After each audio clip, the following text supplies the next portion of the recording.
పింఛం విప్పిన నెమలికి మల్లె తొలకరి జల్లుల మేఘం మల్లె అలజడి హృదయం మాడిన కూచిపోడి రంగుల దిద్దిన బొమ్మకు మల్లె కవితలు వద్దిన పుస్తక మల్లె సంతోషంలో ముద్దుగా ఈ అమ్మాడి ఆరారు ఋతువుల అందం ఒకటిగా కలిపి వింతలు ఏడు పక్కకు జరిపే కొత్తగా పుంతలు తొక్కెను ఈ అరవిందం అమ్మమ్మో తాండవమాడే కృష్ణుడి నుండి వేణువ గానం తీయగ పండి రాధకు ప్రాణం ముప్పొంగే ఆనందం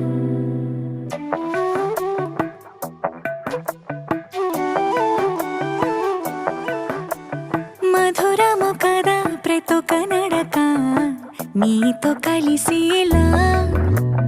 తరగని కథ మనదే కనుక మనసు మురిసినిలా